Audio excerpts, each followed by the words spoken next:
តាសាញ់កំទេចប្រលិនខ្មោចព្រៃសូមស្វាគមន៍មកកាន់ Channel ដំណាក់ខ្មោចចម្រាប់សួរប្រិមត្តជាទីរាប់អានដែលចូលចិត្តសន្តាប់រឿងនិទានបែបភ័យរន្ធត់ហើយយើងខ្ញុំនឹងនាំលោកអ្នកទៅកាន់ Channel ដំណាក់ខ្មោចដែលនិយាយពីជំនឿផ្សេងៗដូចជាព្រៃខ្មោចលងអាបធ្មប់អំពើអាគមនិងជំនឿអារពាហ៍ផ្សេងៗដែលធ្វើឲ្យលោកអ្នកមានអារម្មណ៍ថាភ័យរន្ធត់និងមានអារម្មណ៍ថាខ្មោចកំពុងតែនៅក្បែរៗលោកអ្នកតើពេលនេះអ្នកមានអារម្មណ៍ព្រឺខ្នងដែរឬទេកុំភ្លេចរឿងរន្ធត់មិនមែនគ្រាន់តែជាការកម្សាន្តនោះទេតែជាការរក្សាទុកនូវកាយដំណែលនិងរឿងនិទានដូនតាដ៏គួរឲ្យខ្លាចរបស់យើងសម្រាប់បងប្អូនដែលពុំទាន់បានចុច Subscribe Channel ដំណាក់ខ្មោចរបស់យើងខ្ញុំសូមមេត្តាជួយចុច Subscribe បន្ទាប់មកសូមដាក់សញ្ញាកណ្ដឹងដើម្បីទទួលបានរឿងថ្មីៗជារៀងរាល់ថ្ងៃដើម្បីកុំឲ្យខាតពេលខ្ញុំនឹងនាំអារម្មណ៍ពុកម៉ែបងប្អូនទៅក្នុងពិភពដ៏រន្ធត់នៅក្នុងសាច់រឿងរបស់យើងគឺតាសាញ់កំទេចព្រលឹងខ្មោចព្រៃដែលមានដំណៅដូតទៅនេះភូមិគូលែនជ្រៅមិនមែនជាភូមិធម្មតាទេភូមិនេះស្ថិតនៅក្រោមស្រមូលដ៏ត្រជាក់នៃព្រៃបុរាណមួយដែលអ្នកភូមិតែងហៅថាព្រៃម្ចាស់ទឹកម្ចាស់ដីព្រៃនេះល្បីសុសសាយដោយសាររឿងរ៉ាវបាត់ខ្លួនមនុស្សនិងសំឡេងយំសោកដ៏ព្រឺព្រួចនៅពេលយប់រឿងរ៉ាវការបាត់ខ្លួនចុងក្រោយបានកើតឡើងកាលពីជាង10ឆ្នាំមុនប៉ុន្តែភាពភ័យខ្លាចនៅតែបង្កប់យ៉ាងជ្រៅក្នុងដួងចិត្តអ្នកភូមិថ្ងៃលិតយូរហើយតែក្រោមពន្លឺព្រះច័ន្ទអធច័ន្ទដ៏ស្រអាប់ក្មេងជំទង់3នាក់បានលួចលូនឆ្លងកាត់ខ្សែយន្តការពីភូមិដែលអ្នកស្រុកចងភ្ជាប់ជុំវិញបរិវេណផ្ទះនីមួយៗពួកគេគឺសេឡាក្មេងប្រុសក្លាហានរៀងមាំជាអ្នកដឹកនាំក្រុមម៉ាលីសក្មេងស្រីស្រគត់ស្រគំតែមានភ្នែកមុតស្រួចនិងតែងតែប្រកាន់ហេតុផលពិសិដ្ឋក្មេងប្រុសរៀងស្គមចូលចិត្តឆ្លាក់ខើនិងមានជំនឿខ្លាំងលើរឿងអាគមពួកគេទាំង3នាក់មានគោលដៅតែមួយគត់ចូលទៅក្នុងបំបន់ហាមឃាត់ជ្រៅបំផុតនៃព្រៃម្ចាស់ទឹកម្ចាស់ដីដើម្បីស្វែងរកត្បូងរាជានាគដែលតាមរឿងនិទានអ្នកភូមិជឿថាអាចនាំលាភសំណាងនិងទ្រព្យសម្បត្តិមហាសាលពួកឯងចាំមើលបើបនត្បូងនោះមកយិនលែងខ្វល់ខ្វាយពីលួយកាក់ទាំងហើយពិសិដ្ឋខ្សឹបប្រាប់យ៉ាងរំភើបដៃកាន់កាំបិតឆ្លាក់ឈើដ៏មុតរបស់គេយ៉ាងណែនម៉ាលីសក៏លេកមើលជុំវិញដោយភ័យខ្លាចតែកុំភ្លេចណាស់ពិសិដ្ឋគេថាបើចូលជ្រៅពេកប្រលឹងខ្មោចព្រៃនឹងចាប់យើងទុកធ្វើជាចំណងរបស់វាសាឡាបែរមកញញឹមទាំងបង្ខំកុំភ័យយើងទៅតែបន្តិចទេខ្ញុំបានយកខ្សែយន្តតូចៗដែលតាខ្ញុំធ្វើទុកមកជាមួយដែរពួកគេកាន់ពិលតូចៗដែលតាមផ្លូវលំដែលហាក់ដូចជាមិនដែលទាន់មានមនុស្សឆ្លងកាត់ក្លិនដីសើមនិងក្លិនស្អុយៗចម្លែកមួយបានចាប់ផ្ដើមហុយចិនពីជុំវិញខ្លួននៅពេលពួកគេឈានជើងចូលកាន់តែជ្រៅដើមឈើធំៗហាក់ដូចជារឹតតែងិននិងមានរាងចម្លែកខ្លាយរំពេចនោះពួកគេក៏បានឃើញសញ្ញាអាគមបុរាណចាជាប់នឹងដើមឈើធំមួយវាជាស្នាមឆ្កូតជារូបរង្វង់មានបន្ទាត់កោង3ទិសដែលមើលទៅគួរឲ្យព្រឺសម្ពរនេះហើយនេះជាសញ្ញាដែលតាខ្ញុំធ្លាប់និយាយវាជាកន្លែងដែលពូខ្មោចព្រៃប្រើដើម្បីសម្គាល់ព្រំដែនរបស់វាពិសិដ្ឋនិយាយទាំងភ្នែកធំៗពេលកំពុងឈរមើលសញ្ញានោះស្រាប់តែសំឡេងយំសោកដ៏កង់រំពងមួយបានបន្លឺឡើងពីជម្រៅព្រៃសំឡេងនោះមិនមែនជាសំឡេងសត្វទេប៉ុន្តែជាសំឡេងស្រីដែលកំពុងតែឈឺចាប់និងសោកសៅយ៉ាងខ្លាំងម៉ាលីសទាញដៃសាឡាទាំងភ័យខ្លាចយន្តត្រូវតែត្រឡប់ទៅវិញហើយសាឡាខ្ញុំមានអារម្មណ៍មិនល្អសោះសាឡាហៀបនឹងយល់ស្របប៉ុន្តែពិសិដ្ឋដែលមានចិត្តចង់បានត្បូងខ្លាំងពេកបានរត់សំដៅទៅមុខដោយស្រែកថាទេខ្លឹមបានឃើញពន្លឺរាងក្រហមឆៅហើយវាត្រីតែជាត្បូងនោះមុនពេលសាឡានិងម៉ាលីសអាចចាប់បានស្រមោលខ្មៅដ៏ធំមួយបានលេចឡើងយ៉ាងលឿនចេញពីគុម្ពោតព្រៃហើយចាប់យកពិសិដ្ឋយ៉ាងណែនពិសិដ្ឋបានស្រែកឡើងយ៉ាងខ្លាំងប៉ុន្តែសំឡេងនោះត្រូវបានបិទចិត្តភ្លាមៗសាឡានិងម៉ាលីសឈរគាំងដោយភាពភ័យខ្លាចស្រមោលខ្មៅនោះមានរាងដូចមនុស្សប៉ុន្តែវាខ្មៅងងឹតហាក់ដូចជាប្រកើតឡើងពីផ្សែងអពិតខ្មៅសុទ្ធសាធវាមិនមានមុខមាត់អ្វីឡើយគ្រាន់តែជារាងកាយខ្មៅអណ្ដែតស្រមោលខ្មៅនោះបានបាត់ចូលទៅក្នុងព្រៃវិញយ៉ាងលឿនជាមួយនឹងពិសិដ្ឋសេឡាព្យាយាមរត់តាមប៉ុន្តែពេលទៅដល់កន្លែងកើតហេតុគេឃើញតែកាំបិតឆ្លាក់ឈើរបស់ពិសិដ្ឋធ្លាក់នៅនឹងដីរួមជាមួយស្នាមឈាមទូចមួយពិសិដ្ឋម៉ាលីសយំទាំងភ័យស្លន់ស្លោសាឡាក្រសោបកាំបិតនោះហើយមើលជុំវិញ ភ្នែករបស់គេសម្លឹងឃើញស្នាមជើងមនុស្សត្រូវបានអូសចូលទៅក្នុងគុម្ពោតព្រៃជ្រៅដែលមានក្លិនស្អុយរលួយកាន់តែខ្លាំងឡើងសាឡាដឹងថាគ្មានឱកាសនឹងរកឃើញពិសិដ្ឋនៅក្នុងពេលយប់ដ៏ងងឹតនេះទេពួកគេត្រូវតែត្រឡប់ទៅភូមិវិញដើម្បីសុំជំនួយពួកគេរត់ត្រឡប់ទៅភូមិទាំងយប់ក្រោមភាពភ័យខ្លាចដ៏ធំធៀងនៅពេលពួកគេរៀបរាប់រឿងរ៉ាវការបាត់ខ្លួនរបស់ពិសិដ្ឋទៅកាន់ឪពុកម្ដាយនិងញាក់ភូមិភាពភ័យស្លន់ស្លោបានគ្របដណ្ដាបភូមិគូលែនជ្រៅម្ដងទៀតនៅទីបញ្ចប់នៃភាគទី1គ្មាននរណាម្នាក់ហ៊ានចូលព្រៃនោះឡើយអ្នកភូមិទាំងអស់បានប្រមូលផ្ដុំគ្នាដោយទឹកមុខស្លេកស្លាំងមានតែម្នាក់គត់ដែលអាចជួយបានឪពុករបស់សេឡាខ្សឹបប្រាប់ទាំងញាប់មាត់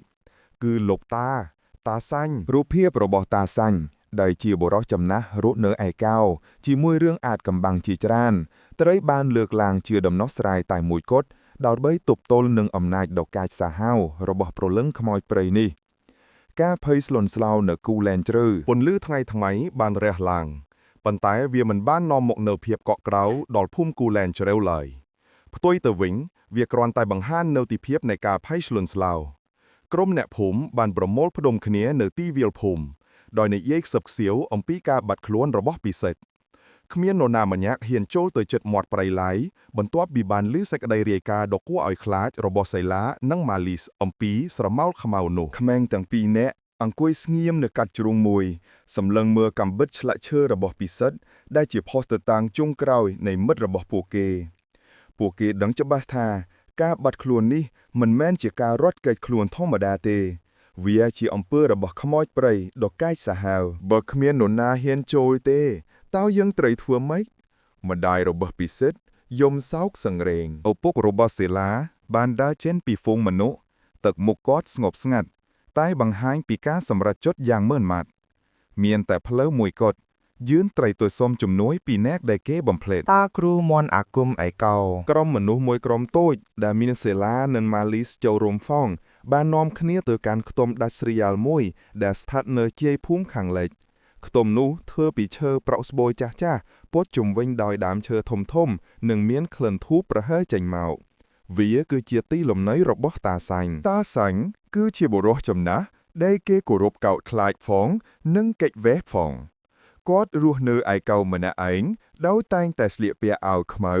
រាងកាយស្គមខ្លាំងប៉ុន្តែភ្នែករបស់គាត់មុតស្រួចហាក់ដូចជាអាចមើលធ្លុះពិភពលោកខាងវិញ្ញាណបានគេតែងនិយាយថាគាត់ជាគ្រូមន្តអាគមដ៏ខ្លាំងពូកែដែលចេះវិទ្យាខ្មែរបុរាណកម្រិតខ្ពស់ពេលចូលដល់ខ្ទម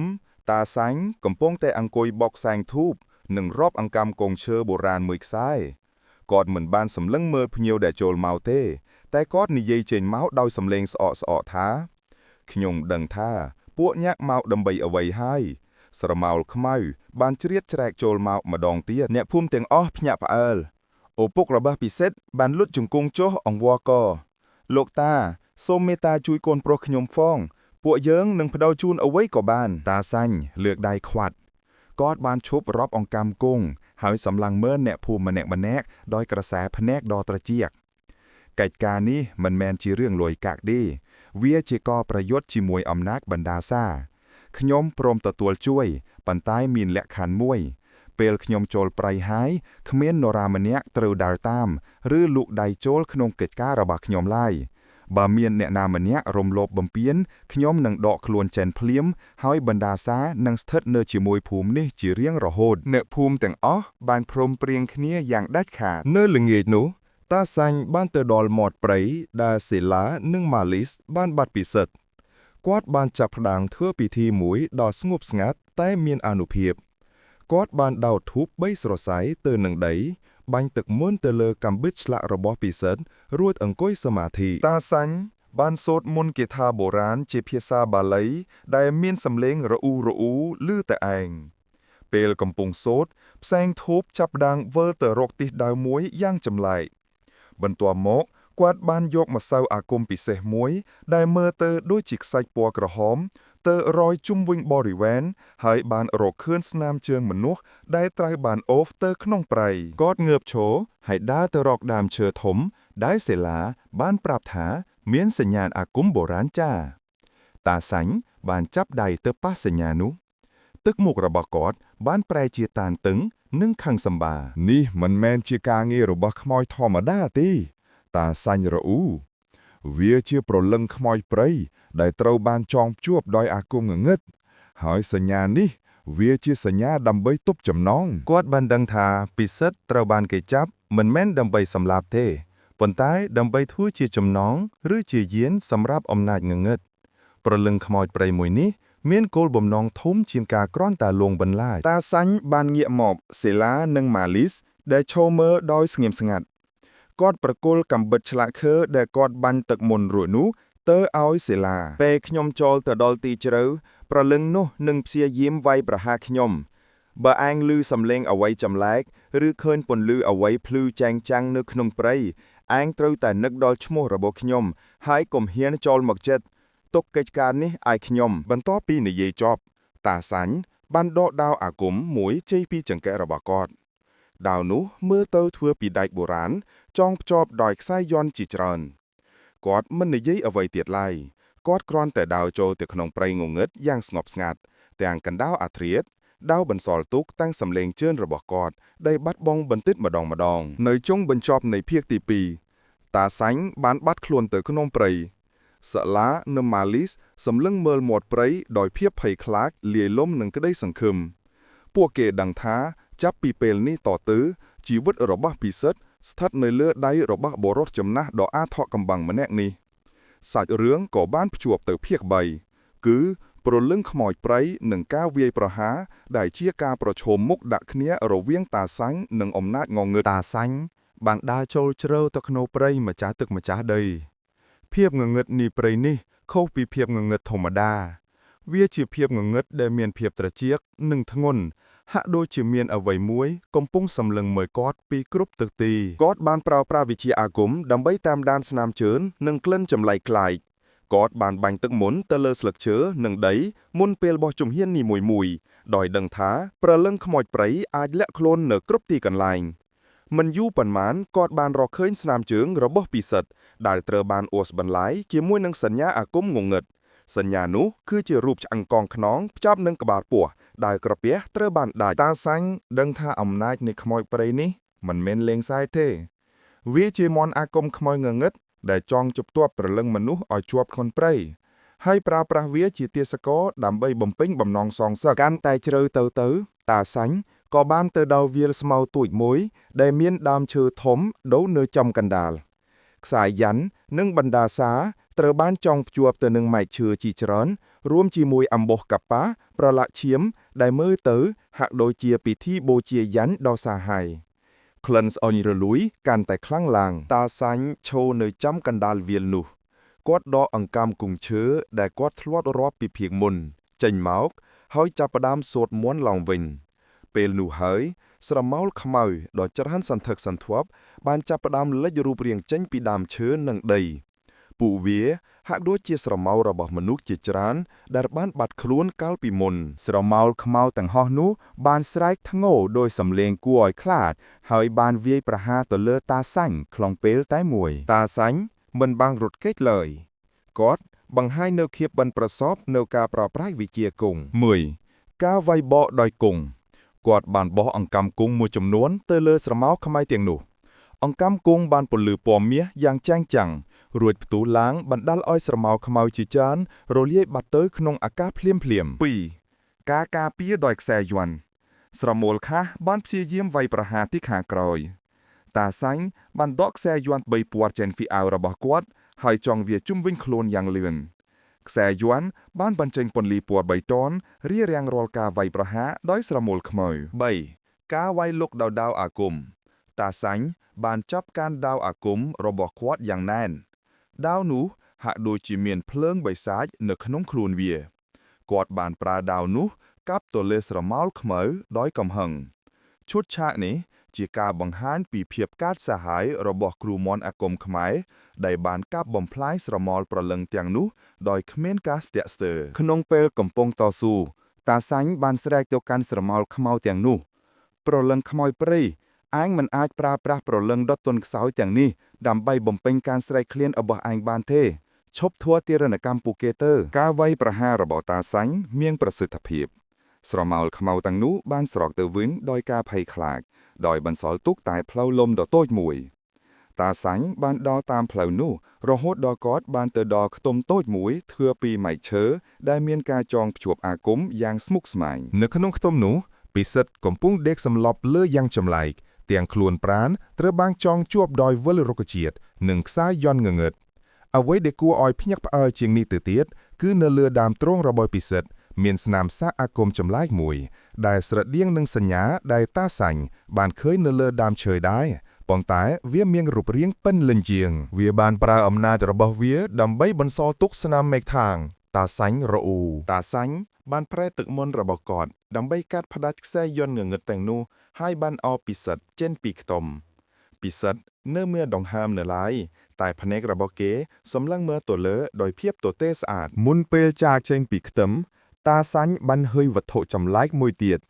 ដុំឈើឆ្លាក់រាងមុខមនុស្សដ៏កាចសាហាវដាក់នៅចំកណ្ដាលខ្ទឹមពួតជុំវិញដោយស្នាមប្រឡាក់ឈាមដុំឈើនេះហាក់ដូចជាបញ្ចេញថាមពលអាក្រក់យ៉ាងខ្លាំងតាសាញ់មិនបានប៉ះដុំឈើនោះទេគាត់គ្រាន់តែសម្លឹងមើលវាដោយភាពមើងម៉ាត់នេះហើយចំណងរបស់ព្រលឹងខ្មោចព្រៃវាជាអ្វីដែលចង់ភ្ជាប់អំណាចរបស់វាបើគ្មានចំណងនេះទេវានឹងរលាយបាត់ដោយបានដឹងពីអថាកំបាំងសំខាន់នេះតាសាញ់ក៏បានដឹកពិសិដ្ឋត្រឡប់ចេញពីព្រៃនៅចុងបញ្ចប់នៃភាគទី3តាសាញ់ដឹកពិសិដ្ឋត្រឡប់មកភូមិវិញទាំងសុវត្ថិភាពប៉ុន្តែគាត់ដឹងថាគាត់ទើបតែបានឈ្នះសមរភូមិទុយមួយប៉ុណ្ណោះ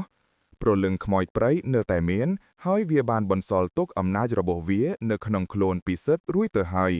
ដំណើរផ្សងព្រៃពិតប្រាកដទើបតែចាប់ផ្ដើមភាគនេះក៏បានភ្ជាប់ទៅភាគ4គឺអថោកំបាំងរបស់ព្រលឹងដែលជាការវិភាគអំពីស្នាមសាកអាគមលើខ្លួនពិសិដ្ឋនិងប្រវត្តិពិតនៃបណ្ដាសាតាសាញ់បានដឹកពិសិដ្ឋមកដល់ភូមិគូលែនជ្រៅវិញនៅពេលព្រឹកព្រលឹម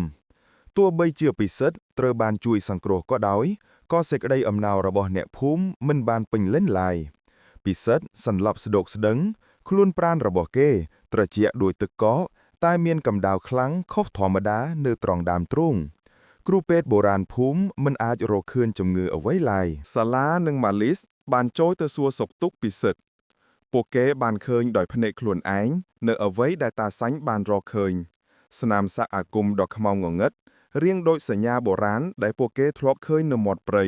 ប៉ុន្តែមានភាពស្មុគស្មាញនិងធំជាងវាចាក់ស្រែនៅលើស្បែករបស់ពិសិដ្ឋដូចជាសរសៃឈាមខ្មៅតើស្នាមនេះជាអ្វីទៅលោកតាសេឡាសួរតាសាញ់ដោយទឹកមុខតានតឹងតាសាញ់ញញឹមយ៉ាងស្ងួតហួតហែងគាត់បានដឹងតាំងពីយប់មិញហើយថាកិច្ចការនេះមិនទាន់ចប់ទេវាជាម៉ែកធៀងព្រលឹងខ្មោចព្រៃមិនបានចាប់ពិសិដ្ឋទៅធ្វើជាចំណងតែម្នាក់គត់ទេវាបានបង្កប់អំណាចរបស់វាចូលទៅក្នុងខ្លួនក្មេងនេះរួចហើយតាសាញ់បាននាំសេឡានិងម៉ាលីសទៅកាន់ទីតាំងស្ងាត់មួយដើម្បីពន្យល់លម្អិត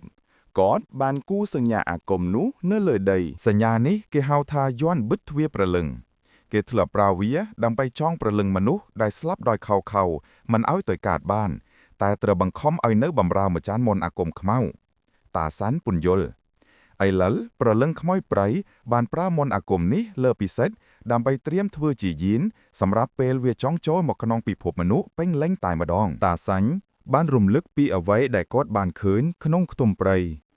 យប់មិញខ្ញុំបានឃើញដុំឈើឆ្លាក់រាងមុខមនុស្សដ៏កាចសាហាវនោះគឺជាចំណងអាគមពិតប្រាកដរបស់វាព្រលឹងនោះខ្លាចការបាត់បង់ចំណងនោះណាស់ទើបវាបានប្រើពិសិដ្ឋជាចំណងបំរុងនិងជាផ្លូវសម្រាប់វាវ័យប្រហារយើងពេលក្រោយម៉ាលីសភ័យខ្លាចដូច្នេះបើយើងមិនអាចកំទេចស្នាមសាក់នោះពិសិដ្ឋនឹងក្លាយជាខ្មោចព្រៃមែនទេតាសាញ់ងក់ក្បាលបាទហើយបើយើងមិនកំទេចចំណងអាគមនោះទេព្រលឹងខ្មោចព្រៃនឹងបន្តរំខានភូមិយើងរហូតតាសាញ់ដឹងថាការជួយសង្គ្រោះពិសិដ្ឋគ្រាន់តែជាការចាប់ផ្ដើមនៃសង្គ្រាមប្រឆាំងនឹងអំណាចងងឹតនេះប៉ុណ្ណោះគាត់ត្រូវស្វែងរកប្រភពដើមនៃព្រលឹងខ្មោចព្រៃនិងរបៀបកំទេចវាឲ្យបានទាំងស្រុងគាត់បានធ្វើដំណើរទៅកាន់ខ្ទឹមរបស់គាត់វិញដើម្បីរៀបចំគ្រឿងអាគមបន្ថែម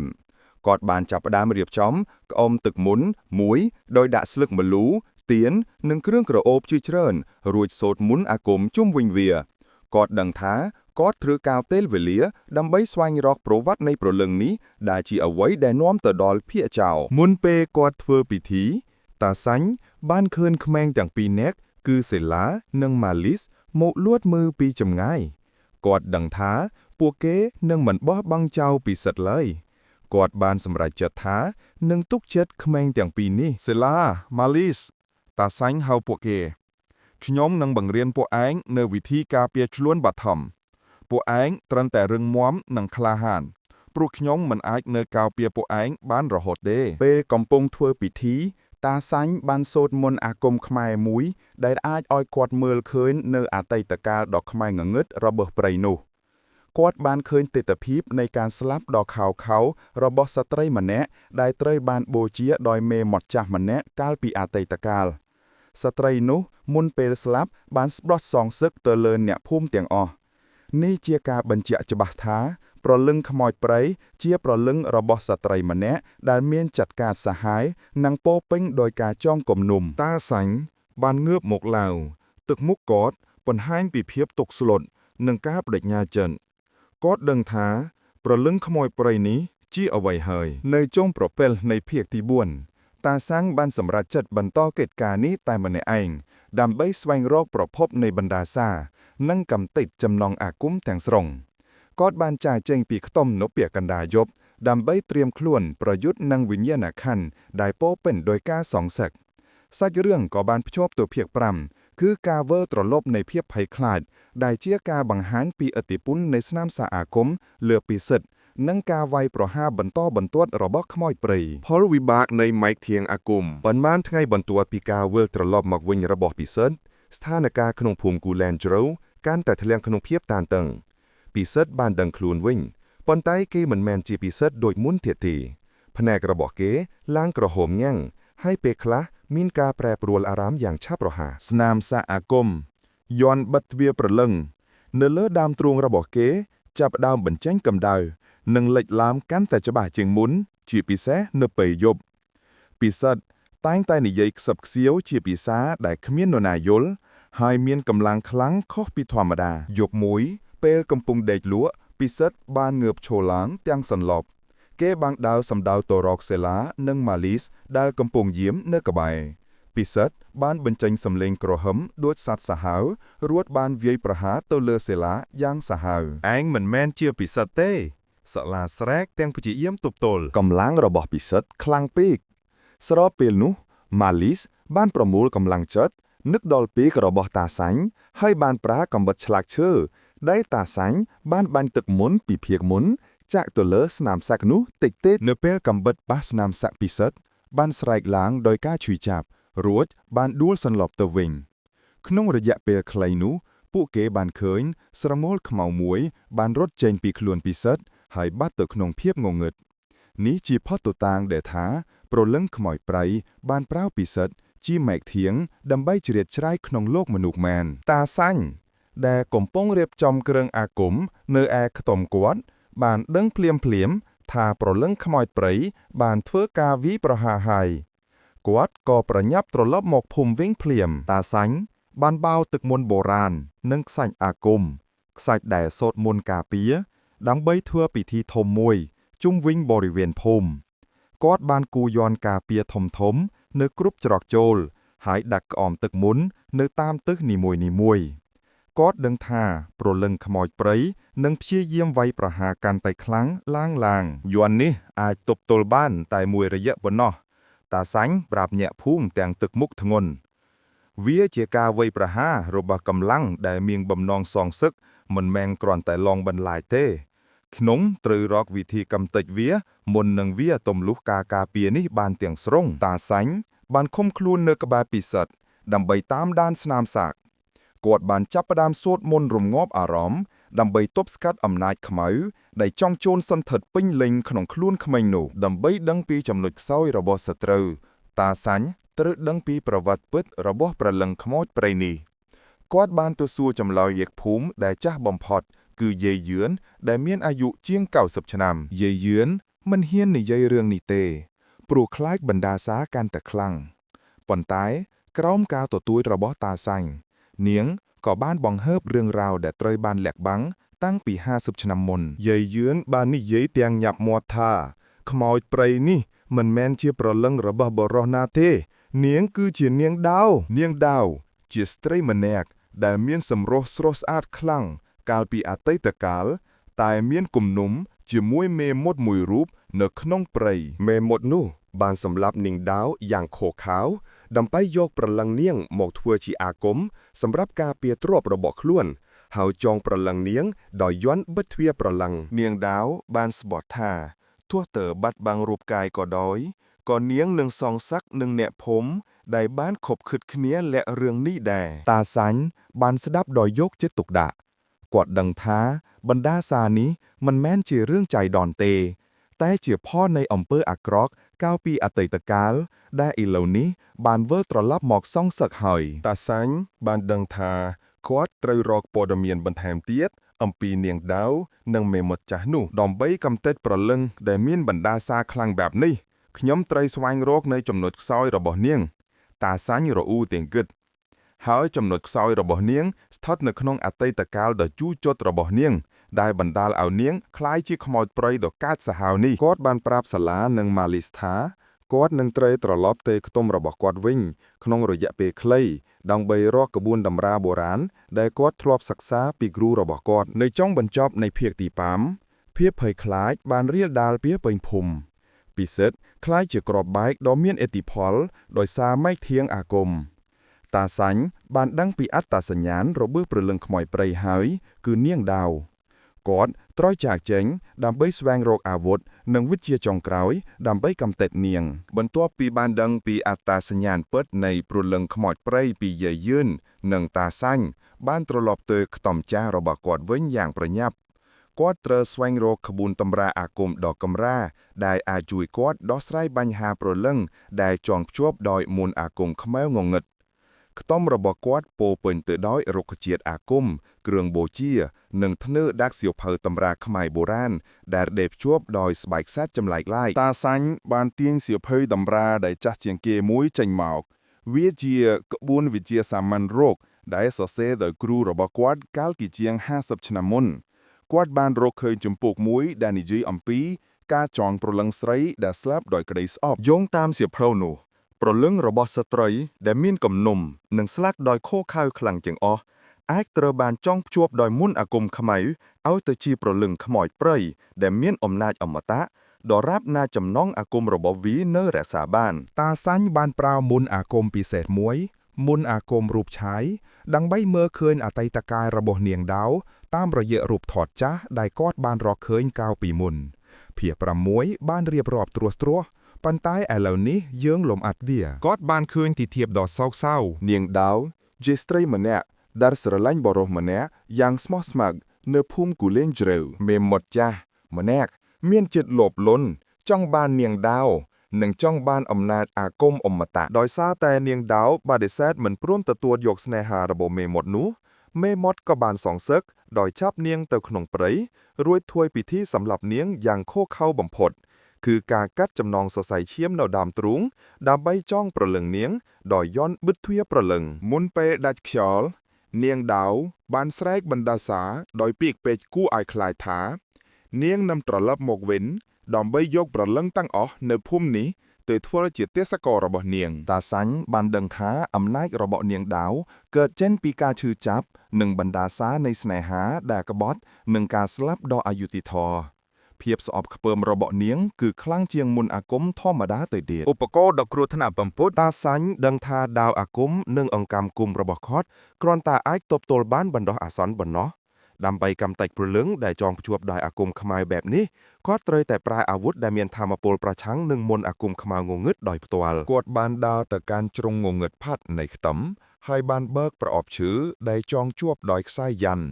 តែនៅក្នុងប្រអប់នោះគឺមានវត្ថុ2យ៉ាងបន្ទាប់ពីបានរកឃើញពីប្រវត្តិដ៏យូរជាប់របស់នាងដាវភាគ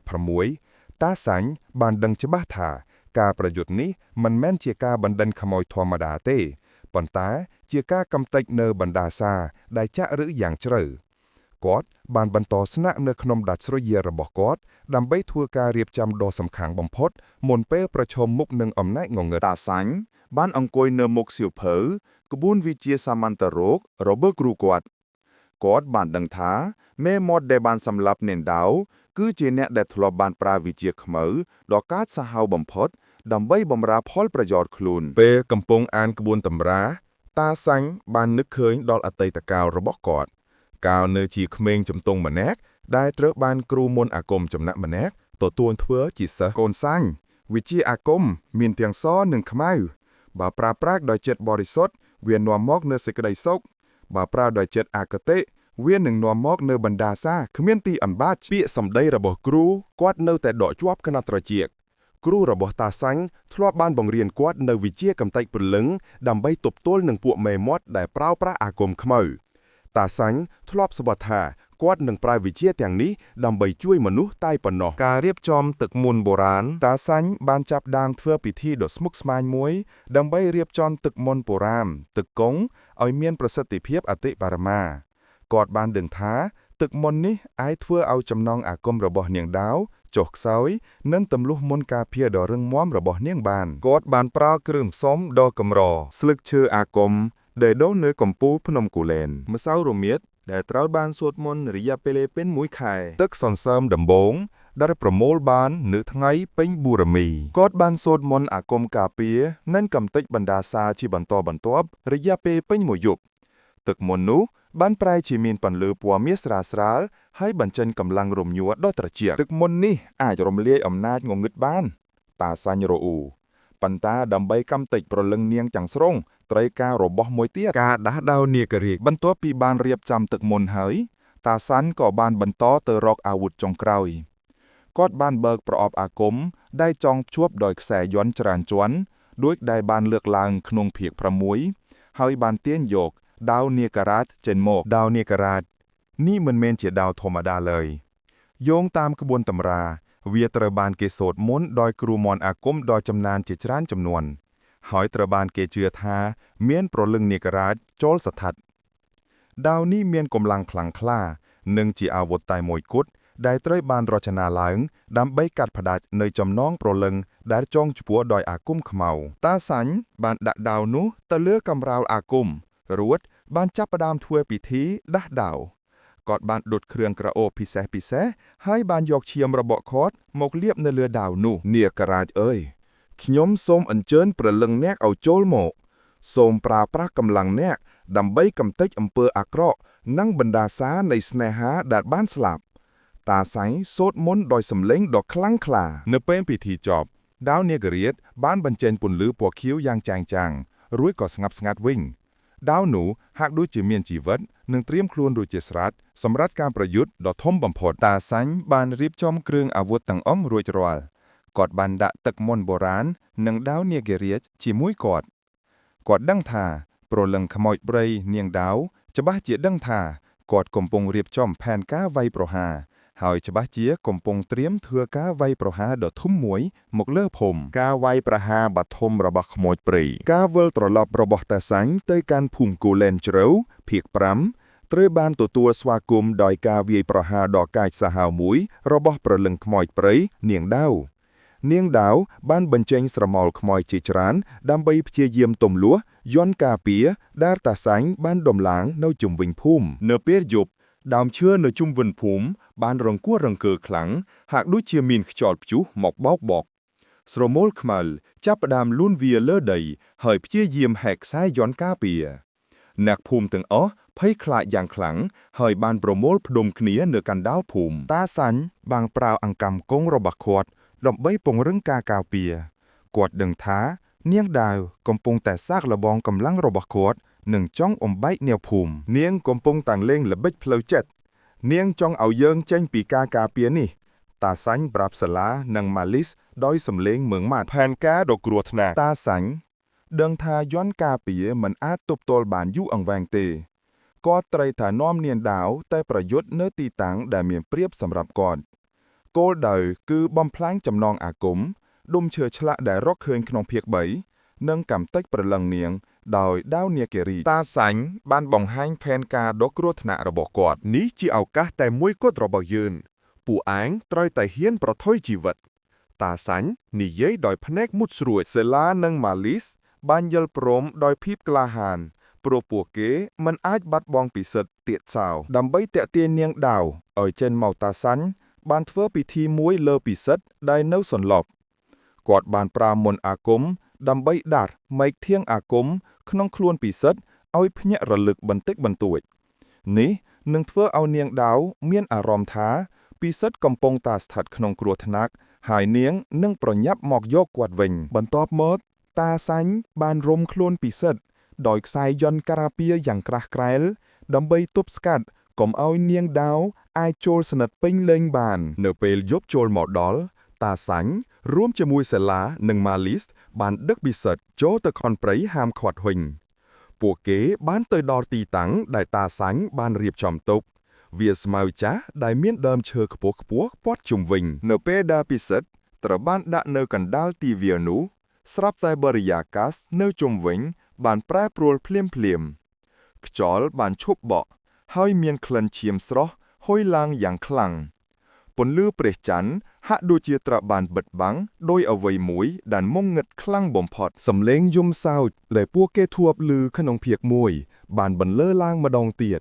តែពេលនេះវាត្រូវបានជំនួសដោយសំឡេងសោចយ៉ាងកាចសាហាវរបស់ស្ត្រីហាហ៊ានយកចំណងរបស់អញមកធ្វើជានុយឬបរោះចំណាស់អញក្លាហានណាស់សំឡេងរបស់នាងដាវឮចេញពីគ្រប់ទិសទីស្រមោលខ្មៅរាប់មិនអស់ចាប់ផ្ដើមពុតជុំវិញទីវាលនោះនៅចំកណ្ដាលនៃស្រមោលទាំងនោះប្រលឹងខ្មោចព្រៃបានចាប់ផ្ដើមលេចរូបរាងជាបណ្ដាមិនមែនជាស្រមោលទៀតទេតែជារូបរាងពេញលេញដ៏គួរឲ្យខ្លាចតាសាញ់បានបាបសេឡានិងម៉ាលីសឲ្យកាន់ទឹកមិនបុរាណរបស់ពួកគេឲ្យជាប់រួចលាក់ខ្លួននៅក្រោមដើមឈើអាគមដែលគាត់បានរៀបចំទុកត្រៀមខ្លួនហើយឬនៅក្មេងៗនាងមកដល់ហើយតាសាញ់ស្រែកប្រាប់នៅចុងបញ្ចប់នៃភាគទី3ព្រលឹងខ្មោចព្រៃនាងដាវបានលេចរូបរាងពេញលេញជាលើកដំបូងដើម្បីប្រឈមមុខនឹងតាសាញ់ការប៉ះទង្គិចគ្នាដ៏ធំនឹងគួរឲ្យខ្លាចភិមភករវាងគ្រូមន្តអាគមដ៏ចំណាននិងព្រលឹងដែលពោពេញដោយបណ្ដាសាគឺចិត្តចាប់ផ្ដើមហើយសាច់រឿងក៏បានភ្ជាប់ទៅភាគមួយគឺការលេចរូបរាងពេញលេញដែលជាការប្រយុទ្ធដ៏ស្វិតស្វាញរវាងតួអង្គទាំងពីរនៅចំកណ្ដាលវាស្មៅដែលងងឹតសូនឈឹងក្រោមពន្លឺព្រះច័ន្ទដែលហាក់ដូចជាកំពុងរត់គេចព្រលឹងខ្មោចព្រៃនាងដាវបានលេចរូបរាងឡើងពេញលេញនាងមិនមែនជាស្រមោលដែលរត់គេចទៀតទេតែជារូបកាយវិញ្ញាណនៃស្ត្រីម្នាក់ដែលស្លៀកសម្លៀកបំពាក់ខ្មែរបុរាណពណ៌ក្រហមប្រឡាក់ដោយស្នាមឈាមស្ងួតមុខរបស់នាងស្រស់ស្អាតតែមានស្នាមដាច់រហែកគួរឲ្យខ្លាចនៅត្រង់កញ្ចឹងកនិងដើមទ្រូងដែលជាកន្លែងដែលនាងត្រូវបានមេមត់កាត់ដើម្បីចោមព្រលឹងភ្នែករបស់នាងក្រហមឆ្អៅដោយភ្លើងហើយពោពេញដោយការស្អប់និងការសងសឹកតាសាញ់បុរសចំណាស់ឈ្លានពាននាងដាវស្រែកឡើងសំឡេងរបស់នាងលាន់ឮដូចជាសំឡេងរន្ទះបាញ់ឯងហ៊ានចូលមកលោកដៃក្នុងរឿងរបស់អញហើយប្រើចំណងរបស់អញជានុយឬឯងនឹងត្រូវស្លាប់ដោយការឈឺចាប់បំផុតការវាយលុកលើកទី1នាងដាវមិននិយាយច្រើនទេនាងក៏បានបញ្ចេញអំណាចងងឹតរបស់នាងភ្លាមធាតុអាកាសបានប្រែជាត្រជាក់ខ្លាំងហើយស្រមោលខ្មៅជាច្រើនបានហក់ចូលទៅរកតាសាញ់ក្នុងល្បឿនយ៉ាងលឿនតាសាញ់បានប្រើអង្កាំគង់របស់គាត់ដើម្បីបង្កើតរបាំងការពាររាងស្វែជុំវិញខ្លួនគាត់និងពិសិដ្ឋរាល់ស្រមោលដែលប៉ះនឹងរបាំងនោះបានរលាយបាត់ទៅក្នុងខ្យល់ឯងជាប្រលឹងដែលត្រូវបានគេបោកប្រាស់ឯងមិនមែនជាម្ចាស់ជីវិតរបស់មនុស្សទាំងនេះទេតាសាញ់ស្រែកតបវិញនាងដាវសើចចំអកទាំងកំហឹងអញជាម្ចាស់នៃការសងសឹកឯងនឹងដឹងថាការស្លាប់របស់ឯងមិនមែនជាទីបញ្ចប់ទេតែជាការចាប់ផ្ដើមនៃការឈឺចាប់រាប់ពាន់ឆ្នាំនាងដាវបានហក់ឡើងទៅលើអាកាសហើយបានបញ្ចេញថាមពលបណ្ដាសាពណ៌ក្រហមខ្មៅមួយដែលមានកម្លាំងខ្លាំងក្លាវាយប្រហារទៅលើរបាំងរបស់តាសាញ់ម្ដងទៀតរបាំងការពាររបស់គាត់ចាប់ផ្ដើមប្រេះបែកហើយសាញ់ពណ៌ខ្មៅបានហុយចេញពីរបាំងតាសាញ់ដឹងថាការការពារមិនមែនជាដំណោះស្រាយទេគាត់បានដកខ្សែយន្តការពារចេញរួចបានចាប់កាន់ដាវនាគរាជដោយដៃទាំងពីរដាវនោះបានបញ្ចេញពន្លឺពណ៌ខៀវភ្លឺចែងចាំងទម្លុះភាពងងឹតមុនគាថាសាមុនកាត់ផ្ដាច់ចំណងងងឹត ตาสังแสรคลังรวยบานโลดตรอกเนียงใดกาปะตุงเกตเคเนียเลือกดมโบงคือกลัวเอารนทดดาวเนียกิราชได้โปเป้งโดยมุนอากุมบริสดบ้านเวียประหาต่อเลือรูปกายวิญญาณระบบเนียงดาวย่างเป็นตุ่มหึง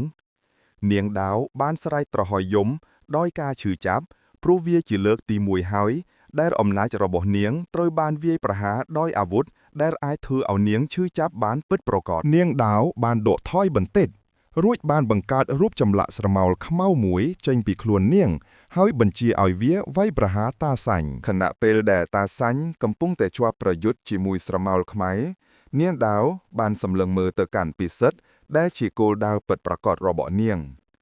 งบ้านหอเตอโรปีเซดด้อยระเบือนเลื่อนโดยจีเพลบันโตตาสังเคยเหตุการณ์นู้ก็ใส่ปรับสลานังมาลี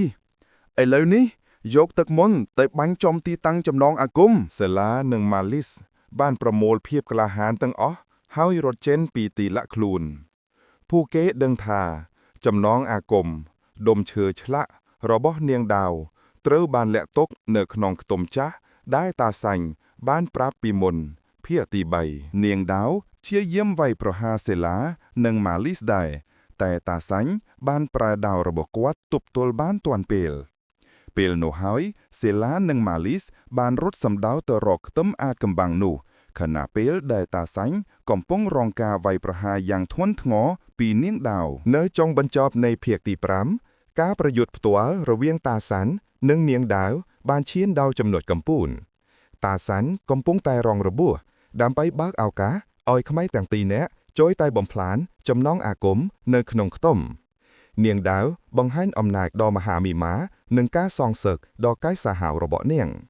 เพียงนี้ก่อบ้านพจวบตอยเพียกดอกคืออำนาจบรรดาซาในสนาหาได้เชียก้าจับดามในปฏิบัติการระเบาะสลาหนึ่งมาลิสหนึ่งก้าแหลกบ้องระเบาะตาสั้นในตีเวียลในก้าประยุทธ์ดอกไก่สาหาว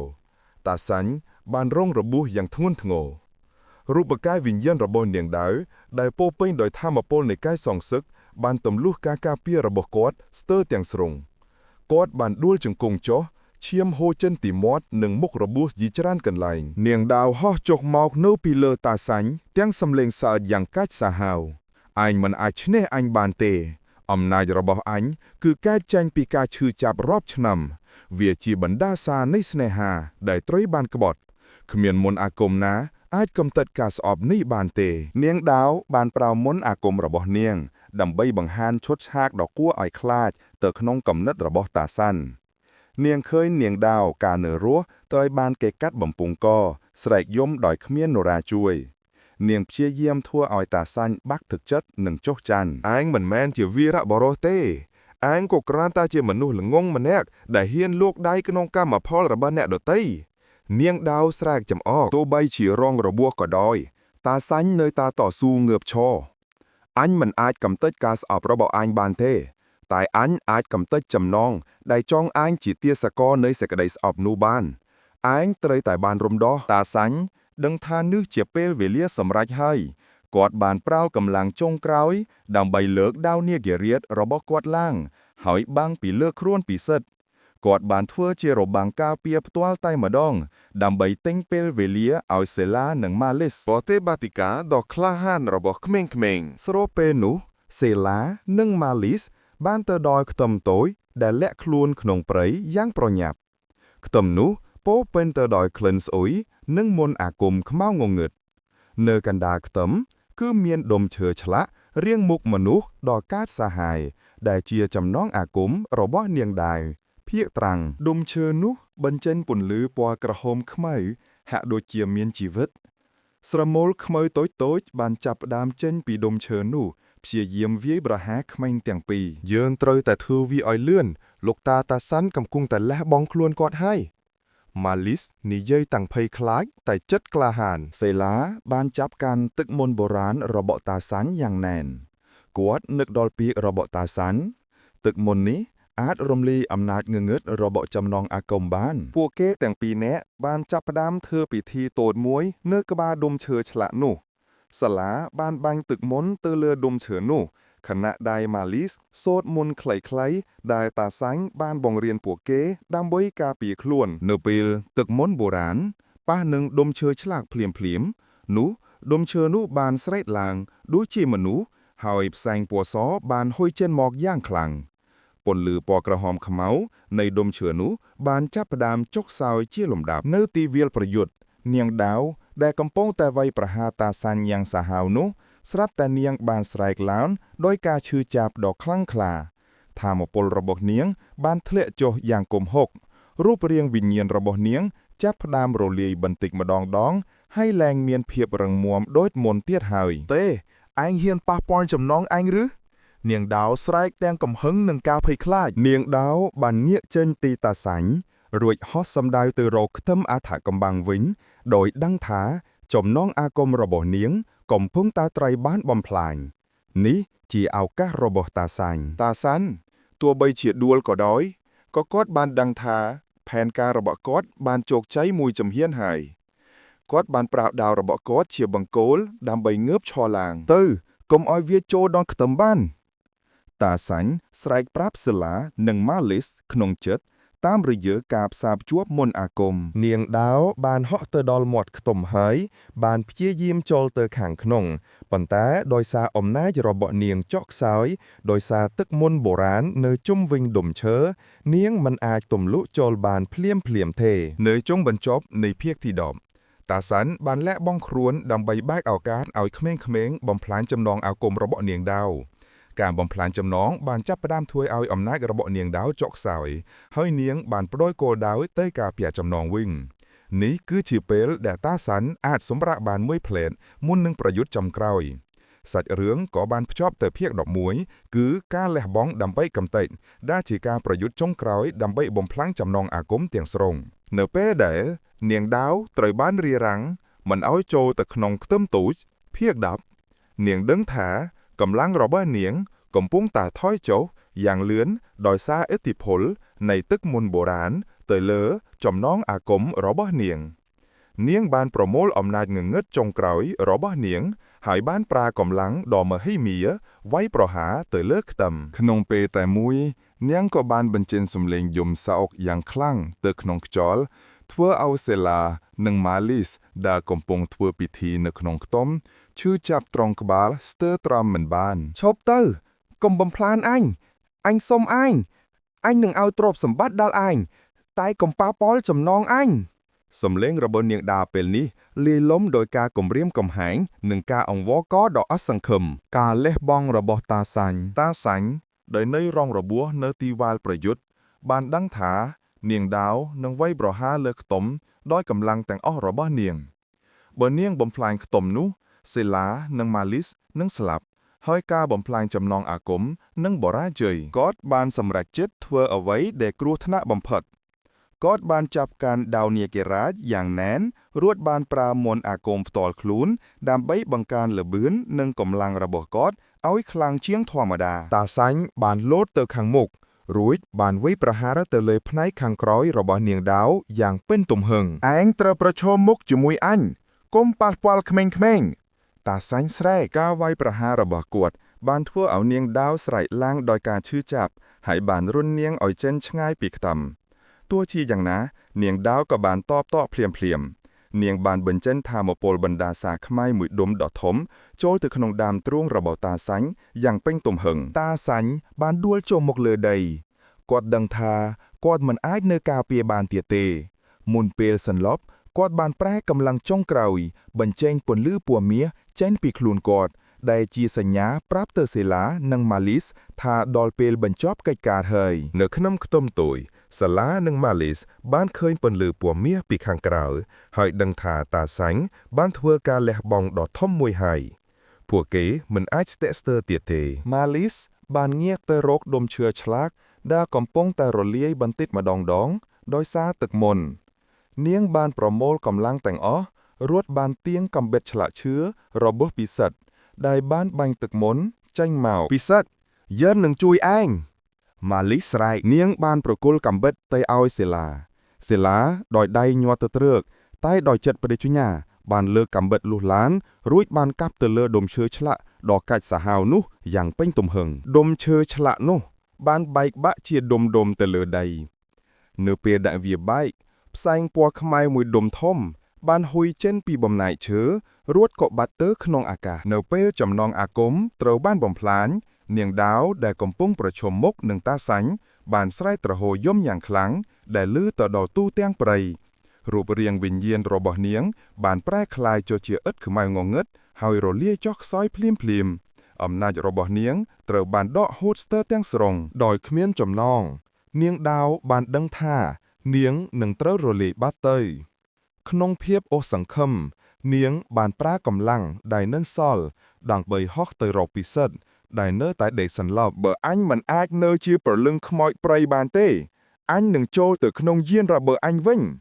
នាងដាវស្រែកនាងបានព្យាយាមចូលទៅក្នុងខ្លួនពិសិដ្ឋតាមរយៈស្នាមសាក់មេឃធាងអាគមនៅលើដើមទ្រង់របស់គេនៅចុងបញ្ចប់នៃភាគទី11ចំណងអាគមរបស់នាងដាវត្រូវបានបំផ្លាញដោយសាឡានិងម៉ាលីស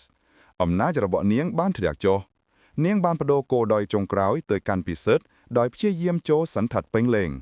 ទោះជាយ៉ាងណាក៏ដោយតាសាន់ដែលកំពុងរងរបួសក៏នៅតែមានមន្តអាគមមួយទៀតសម្រាប់ទប់ទល់សាច់រឿងក៏បានភ្ជាប់ទៅភាគ12គឺការបាត់បង់អំណាចដែលជាការដាស់ពិសិដ្ឋឲ្យភ្ញាក់ពីដំណាចនិងការទប់ទល់របស់តាសាន់តើបន្ទាប់ពីចំណងអាគមត្រូវបានបំផ្លាញដោយសេឡានិងម៉ាលីសភាគ11នេះនាងដាវបានបាត់បង់អំណាចភាគច្រើនរបស់នាងហើយបានក្លាយទៅជាអភើខ្មៅងងឹតដែលព្យាយាមរកកន្លែងជ្រកចុងក្រោយនាងបានហោះសំដៅទៅរកពិសិដ្ឋដែលកំពុងដេកសម្លាប់នៅទីវាលនាងដាវបានទម្លុះចូលទៅក្នុងខ្លួនពិសិដ្ឋតាមរយៈស្នាមសាក់មេឃធាងអាគមនៅលើដើមទ្រូងរបស់គេពិសិដ្ឋបានញ័ររន្ធត់ពេញខ្លួនហើយស្នាមសាក់នោះបានបញ្ចេញពន្លឺពណ៌ក្រហមខ្មៅយ៉ាងខ្លាំងសំឡេងរបស់នាងដាវបានបន្លឺឡើងពីក្នុងខ្លួនពិសិដ្ឋទាំងលាយឡំនឹងសំឡេងក្រហមរបស់ខ្មៅឯងជារបស់អញហើយពិសិដ្ឋឯងនឹងក្លាយជាចំណងថ្មីរបស់អញតាសាញ់ដែលដួលសន្លប់នៅក្បែរនោះភាគ11គាត់បានដឹងខ្លួនឡើងវិញភ្លាមនៅពេលនាងដាវព្យាយាមចូលសន្តិដ្ឋពិសិដ្ឋគាត់ដឹងថាគាត់ត្រូវតែប្រើវិធីចុងក្រោយដើម្បីជួយសង្គ្រោះពិសិដ្ឋគាត់បានចាប់កាន់អង្កាមកង់ឈើមួយក្របដែលគាត់នៅសល់ជាប់នឹងកគាត់បានបិទភ្នែកហើយសូត្រមន្តអាគមដាស់តឿនព្រលឹងដ៏ខ្លាំងក្លាបំផុតអោព្រលឹងគុណប្រុសពិសុទ្ធចូលភ្ញាក់ឡើងកុំឲ្យការស្អប់និងបណ្ដាសាគ្របដណ្ដប់ឯងមិនមែនជាទាសកររបស់នាងទេសំឡេងរបស់តាសាន់ហាក់ដូចជាលាន់ឮចេញពីគ្រប់ទិសទីហើយបានជ្រាបចូលទៅក្នុងវិញ្ញាណរបស់ពិសិដ្ឋនៅក្នុងខ្លួនពិសិដ្ឋការប្រយុទ្ធគ្នាផ្ទៃក្នុងដ៏សាហាវបានកើតឡើងព្រលឹងងងឹតរបស់នាងដាវកំពុងតែព្យាយាមដណ្ដើមយកព្រលឹងពិតរបស់ពិសិដ្ឋនៅពេលដែលគាត់បានឮសំឡេងដាស់តឿនរបស់តាសាញ់ព្រលឹងពិតរបស់ពិសិដ្ឋបានចាប់ផ្ដើមតស៊ូគាត់បាននឹកឃើញដល់មុខសេឡានិងម៉ាលីសនិងកាំបិតឆ្លាខើដែលគាត់ស្រឡាញ់ពិសិដ្ឋបានស្រែកឡើងយ៉ាងខ្លាំងទាំងដេកសន្លប់ស្នាមសាក់មេឃធាងអាគមបានរលត់ពន្លឺភ្លាមហើយបានចាប់ផ្ដើមប្រែពណ៌ពីក្រហមខ្មៅទៅជាពណ៌លឿងព្រឿងនេះជាសញ្ញាថាពិសិដ្ឋកំពុងតែទប់ទល់យ៉ាងខ្លាំងក្លានាងដាវស្រែកទាំងឈឺចាប់នៅក្នុងខ្លួនពិសិដ្ឋទេកុំទប់ទល់ឯងជារបស់អញពិសិដ្ឋពេលនោះក៏បានក្អួតឈាមខ្មៅមួយដុំធំចេញមករួចក៏បានដកខ្លួនចេញពីឥទ្ធិពលរបស់នាងដាវនៅចុងបញ្ចប់នៃភាគទី12ពិសិដ្ឋត្រូវបានដាស់តឿនឲ្យទប់ទល់នឹងការចូលសទ្ធិរបស់នាងដាវបានបាត់បង់អំណាចទាំងស្រុងហើយបានក្លាយជាអពិតខ្មៅងងឹតដែលចុះខ្សោយតាសាញ់បានត្រៀមខ្លួនរួចរាល់សម្រាប់ការវាយប្រហារចុងក្រោយបំផុតដើម្បីកាត់ផ្តាច់ព្រលឹងខ្មោចព្រៃនេះម្ដងជាពីរសាច់រឿងក៏បានភ្ជាប់ទៅភាគ13គឺការប្រឈមមុខដាក់គ្នាដ៏សាហាវបំផុតដែលជាការបញ្ចប់នៃសង្គ្រាមអាគមនេះឯងមិនអាចឃុំឃាំងអញបានទេតាសាញ់ឯងជានរណាទៅហ៊ានកាត់សេចក្តីឲ្យអញត្រីរលាយបាត់នាងដាវស្រែកទៀងកំហឹងទោះបីជាចុះខ្សោយក៏ដោយនាងដាវនៅតែជាព្រលឹងខ្មោចដែលមានបណ្ដាសានាងបានប្រមូលកម្លាំងដែលនៅសល់ទាំងអស់រួចបានបំលែងរូបរាងអប់ខ្មៅនោះឲ្យទៅជាខ្យល់ព្យុះកំពុតត្បួងពណ៌ខ្មៅងងឹតខ្យល់ព្យុះនោះបានបក់បោកយ៉ាងខ្លាំងរហូតដល់ធ្វើឲ្យដើមឈើនៅក្បែរនោះរង្គោះរង្គើនិងដាច់មែករណូករណែលខ្យល់ព្យុះខ្មៅនោះបានបង្កើតជាផ្លេកបន្តពណ៌ខ្មៅ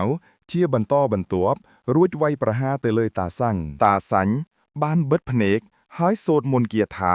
កម្មតិចព្រលឹងដែលជាវិជ្ជាចុងក្រោយរបស់គ្រូគាត់ រាល់មន្តអាគមដែលគាត់បានរៀនសូត្របានប្រមូលផ្ដុំចូលទៅក្នុងដាវនាគារាជដាវនោះបានបញ្ចេញពន្លឺពណ៌ខៀវដ៏ខ្លាំងក្លាស្ទើររលត់ពន្លឺរបស់ខ្យល់ព្យុះខ្មៅសាឡានិងម៉ាលីសបាននាំពិសិដ្ឋដែលនៅទុនខ្សោយមកនៅពីក្រោយតាសាញ់ហើយបានអធិដ្ឋានក្នុងចិត្តសូមឲ្យគាត់ទទួលជោគជ័យតាសាញ់បានលោតទៅរកខ្យល់ព្យុះខ្មៅនោះដោយល្បឿនយ៉ាងលឿនរួចបានវាយប្រហារដាវនាគារាជទៅលើចំកណ្ដាលនៃខ្យល់ព្យុះនៅពេលដែលដាវប៉ះនឹងអុតខ្មៅសំឡេងបែកបាក់ដ៏ខ្លាំងមួយបានលាន់ឮឡើងទូទាំងព្រៃវាមិនមែនជាសំឡេងដែកប៉ះដែកទេតែជាសំឡេងបែកបាក់នៃវិញ្ញាណនាងដាវបានស្រែកទ្រហោយំជាលើកចុងក្រោយដោយសំឡេងដែលមានការឈឺចាប់យ៉ាងខ្លាំងក្លាដូចជាសំឡេងមនុស្សដែលកំពុងត្រូវបានរំដោះខ្យល់ព្យុះខ្មៅនោះបានបែកបាក់ជាពន្លឺពណ៌ខ្មៅជាពីរបំណែករួចក៏បាត់ទៅក្នុងអាកាសយ៉ាងលឿននៅពេលដែលអុតខ្មៅរលាយបាត់បរិយាកាសនៅជុំវិញបានប្រែទៅជាស្ងប់ស្ងាត់ភ្លាមដើមឈើឈប់រង្គោះរង្គើសំឡេងយំសោកទាំងអស់បានបាត់បង់ទៅវិញវាលស្មៅនោះបានត្រឡប់មកជាវាលស្មៅធម្មតាវិញហាក់ដូចជាគ្មានអ្វីកើតឡើងសោះតាសាញ់បានដួលជង្គង់ចុះតែនៅតែកាន់ដាវនាគារាជយ៉ាងណែនគាត់បានសម្លឹងមើលទៅលើអាកាសដែលមានពន្លឺថ្ងៃរះបន្តិចម្ដងចប់ហើយព្រលឹងខ្មោចព្រៃត្រូវបានកំទេចហើយរំដោះហើយតាសាញ់រអ៊ូទាំងដកដង្ហើមធំនៅចុងបញ្ចប់នៃភាគទី13តាសាញ់បានប្រាយកម្លាំងចុងក្រោយរបស់គាត់នឹងដាវនាគារាជដើម្បីកាត់ផ្ដាច់និងកំទេចព្រលឹងខ្មោចព្រៃនាងដាវដោយជោគជ័យភាពភ័យខ្លាចនៅព្រៃគូលែនជ្រៅបានបន្ទោះហើយភាគនេះក៏បានភ្ជាប់ទៅភាគ14គឺការកំទេចព្រលឹងដែលជាការបញ្ជាក់ចុងក្រោយពីជ័យជំនះនិងការបាត់បង់របស់តួអង្គក្រោយពីការស្រែកឃ្នោដ៏ឈឺចាប់របស់នាងដាវបានរលត់បាត់ទៅក្នុងអាកាសភាគ13ព្រៃគូលែនជ្រៅក៏បានធ្លាក់ក្នុងភាពស្ងប់ស្ងាត់មួយរំពេកដែលជាភាពស្ងប់ស្ងាត់ខកប្លែកពីមុនព្រោះវាឡើងមានភាពត្រជាក់ឬក្លិនអាប់អួរទៀតហើយពន្លឺព្រះអាទិត្យដំបូងនៃពេលព្រឹកបានចាប់ផ្ដើមចាំងចូលតាមចន្លោះមេឃឈើបំភ្លឺទីវាលដែលទើបតែក្លាយជាសមរភូមិដ៏សាហាវបំផុតតាសាញ់បានដុលផ្កាប់មុខទៅលើដីគាត់នៅដកដង្ហើរបានប៉ុន្តែគាត់អស់កម្លាំងទាំងស្រុងដាវនាគារាជបានធ្លាក់ចេញពីដៃគាត់ដោយដាវនោះនៅតែបញ្ចេញពន្លឺពណ៌ខៀវខ្សោយមុននឹងរលត់ទៅវិញសាឡានិងម៉ាលីសបានរត់ទៅរកតាសាញ់ទាំងយំផងភ័យផងលោកតាតើលោកតាមិនអីទេឬសាឡាស្រែកទាំងស្ទាបអង្អែលមុខរបួសជាច្រើនរបស់គ្រូមន្តអាគមចំណាស់តាសាញ់បានងាកក្បាលមកញញឹមយ៉ាងខ្សោយខ្ញុំមិនអីទេវាចប់ហើយនាងដាវត្រូវបានរំដោះហើយពិសិដ្ឋដែលនៅតែអង្គុយផ្អែកដើមឈើស្រាប់តែមានអារម្មណ៍ថាថាមពលងងឹតដែលធ្លាប់រុំព័ទ្ធខ្លួនគេបានរលាយបាត់អស់ស្នាមសាក់ម៉ែកខៀងអាគមនៅលើដើមទ្រូងរបស់គេបានប្រែពណ៌ពីក្រហមខ្មៅទៅជាពណ៌ស្រអាប់ហើយចាប់ផ្ដើមរលូកបាត់បន្តិចម្ដងហាក់ដូចជាត្រូវបានលុបដោយកម្លាំងដែលមើលមិនឃើញទឹកមុខរបស់ពិសិដ្ឋបានត្រឡប់មករកសភាពដើមវិញទាំងមានការភ័យខ្លាចតែលាយលំនឹងសេចក្តីសុខសាឡានិងម៉ាលីសបាននាំពិសិដ្ឋមកអោបពួកគេដឹងថាពិសិដ្ឋពិតប្រាកដបានវិលត្រឡប់មកវិញហើយតាសាញ់បានចាប់ផ្ដើមធ្វើពិធីខ្លីមួយដើម្បីសម្អាតទីកន្លែងគាត់បានប្រើដុំអង្កាំដែលនៅសល់មួយគ្រាប់ទៀតរួចបានបាញ់ទៅលើទីវាលអង្កាំនោះបានផ្ទុះជាពន្លឺពណ៌សស្រស់ស្អាតមួយដែលបានរំលាយរាល់ដាននៃមន្តអាគមខ្មៅងងឹតនៅលើដីនោះចោលទាំងអស់បន្ទាប់ពីបានធានាថាពិសិដ្ឋមានសុវត្ថិភាពតាសាញ់បានងាកទៅរកសេឡានិងម៉ាលីសទឹកមុខរបស់គាត់ស្ងប់ស្ងាត់តែហាក់ដូចជាកំពុងលាក់ការជួយកាប់អ្វីមួយក្មេងៗអើយពួកឯងក្លាហានណាស់ពួកឯងបានជួយសង្គ្រោះភូមិទាំងមូលតាសាញ់និយាយដោយសំឡេងខ្សោយគាត់បានដកសៀវភៅក្បួនវិទ្យាសាមន្តរោគភាគ6ដែលគាត់បានយកតាមខ្លួនចេញមករួចបានប្រគល់ទៅឲ្យសាឡានិងម៉ាលីសយកក្បួនតម្រានេះទៅវិជ្ជានេះមិនគួរបាត់បង់ឡើយខ្ញុំ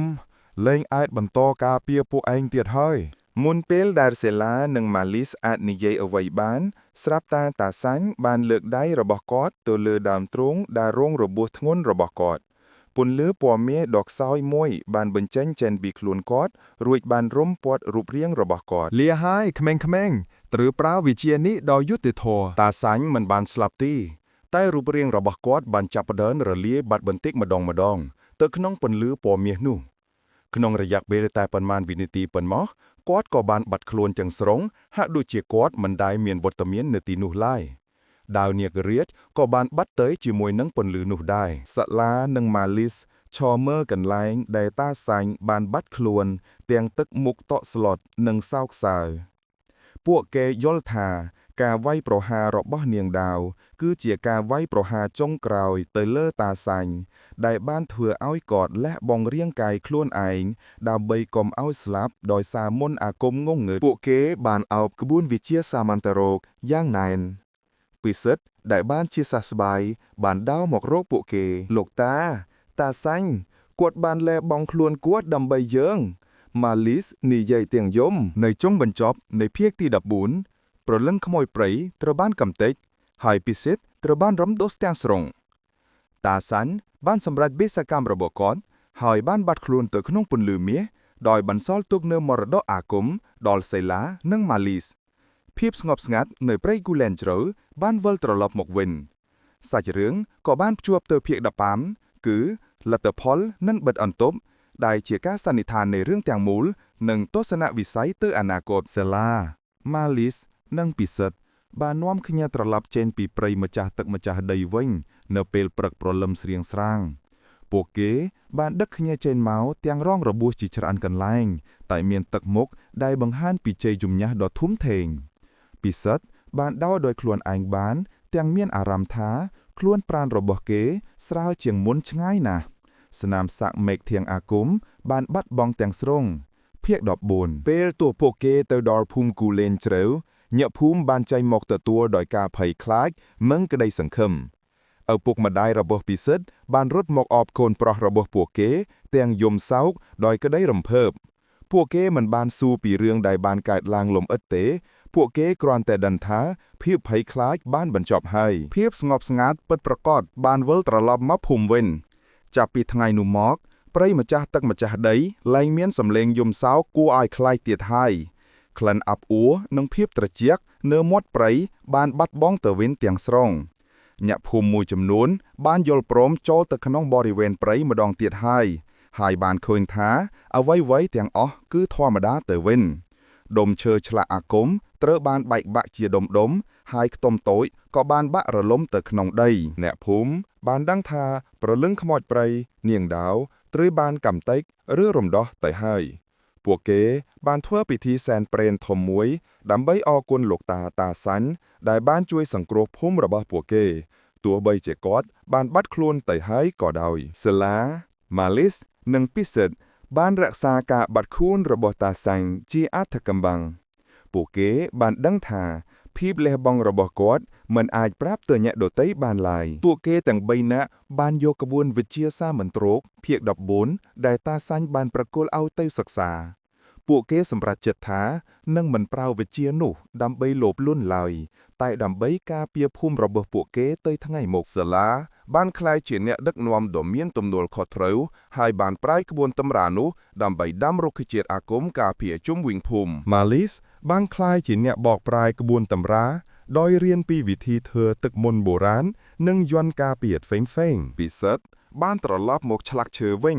តែពេលនេះគាត់បានប្រើទេពកោសល្យរបស់គាត់ដើម្បីឆ្លាក់រូបចម្លាក់ការពារសម្រាប់ភូមិរបស់ពួកគេដោយដឹងគុណដល់ជីវិតទី2ដែលគាត់ទទួលបាន